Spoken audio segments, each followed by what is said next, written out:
Ассалаумағалейкум жігіттер. Бүгін біз күнделікті өмірде кеңінен танымал, аты аңызға айналған жүк көлігі туралы айтатын боламыз. Бұл автомобильді жақсы көретін де, жек көретін де адамдар көп. Дегенмен тмд елдерінде орта жүк тасымалдау саласында өзіндік ерекше орны бар көлік. Өздеріңіз біліп отырғандай, бүгінгі әңгіме газель жайлы болмақ. Ендеше кеттік.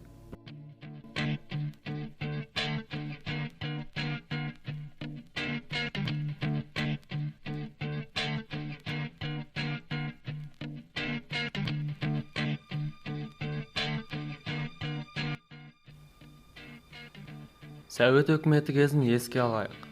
Ауыл немесе қала жолдарында жүк таситын көліктер қандай еді?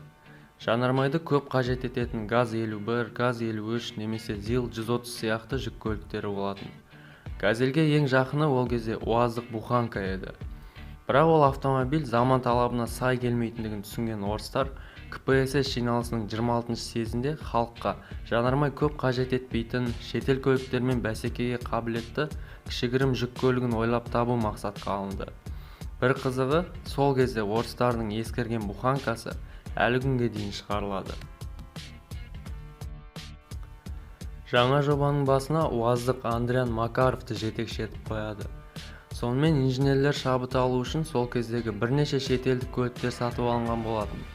Олардың ішінде атап айтатын болсақ, Ford Transit, Iveco Daily, Mercedes-Benz 307 және Renault Master болды. Айта кетуіміз керек, жігіттер, жаңа жүк көлігін жобалау барысында орыс инженерлері сол заман талабына сай батыстық көліктерге өзінің газелімен жақсы жауап бере білді. Олардың ойынша жаңа машина биік, үлкен базалы фургон болып шығуы тиіс еді. Борттық жүк тасығыш пен микроавтобус кішкене кейінірек шығатын болды. Фургонға рамасыз концепцияны қолданатын болып шешіледі. Базалық қозғалтқыш ретінде 2,5 литрлі узан моторы, кейіннен 70 жылқының күшін беретін дизельді қозғалтқыштарды қою мақсатқа алынады. Сол кездегі Әзірбайжан елінің болашақ президенті Гидар Алиев деген жігіт болатын. Жаңа жүк көлігінің өз елінде шығарылғанын қатты қалап, билік басындағыларға ұсыныс тастайды. Шынына келгенде, армияға жол талғамайтын УАЗиктерді шығарып жатқан УАЗ зауыты бұл ұсынысқа қуана қарайды. Себебі неге десеңіз, әскери көлік шығаруымен де жағдайлар жаман емес еді. Олардың ойынша бұндай көліктің халыққа еш керектігі жоқ және бастарын қатырғысы келмеді. 1991 жылы Кировабадтық зауыт көлік шығаруға дайын екендігін білдірді. Бірақ жігіттер білесіңдер, Совет өкіметінің таралуының арқасында бұл идеяға шектеу қойылып тастады.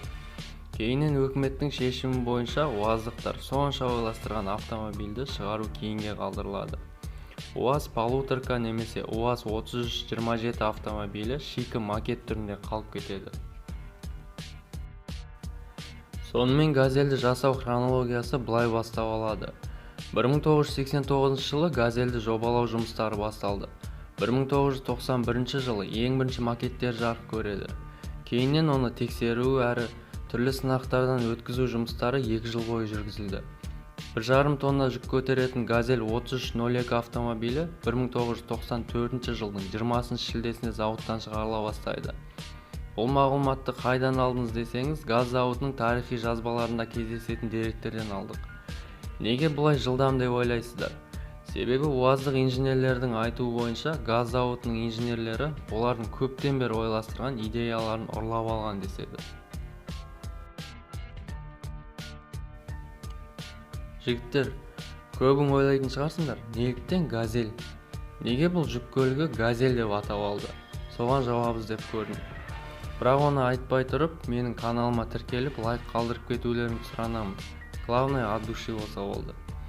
Жарайды, халық арасында бұл атау газ зауыты мен сол кездегі Ресей президенті Ельциннің атын алған деген сыбыс бар. Бірақ та ол сыбыс көбінде жоққа шығарылады. Әңгіменің барлығы неден басталды? Газельдің шығуына 2 апта уақыт қалғанда АО газын президент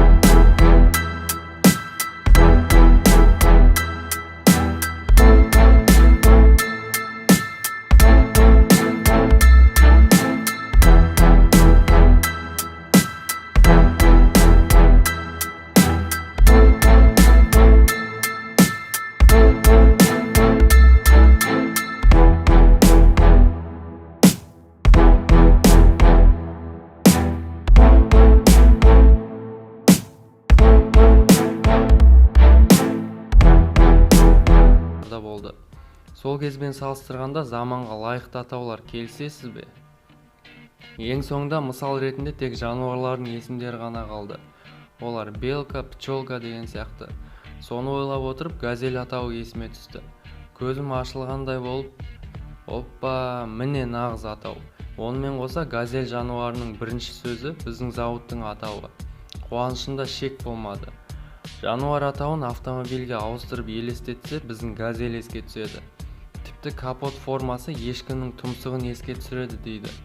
Осылайша ең танымал жүк көліктерінің бірі газель атауын алады. Жігіттер, білесіңдер, 90 жылдары еліміз қиын жағдайда болды. Дәл сол қиын кезде халыққа нағыз керекті автомобиль газель болғандай көрінді. Кезінде газон, зил айдаған жүргізушілер газельді жүк таситын көлікке пародия деп санайтын еді. Бірақ газель ауыл-аймақ, колхоздарды аралап ыстық пен суыққа төзе біледі. Қазіргі тілмен айтқанда жаңа өнімді реализациялай білді. Кейбір ағаларымыздың айтуы бойынша газельмен отбасын асырап, қиын кезде тірі қалуыма себепші болған деседі. Ал құрметті менің көрермендерім, бүгін біз газель қалай шықты, не мақсатпен және неге оның атауы газель деген сұрақты сіздерге жеткізіп бере алдым деп ойлаймын.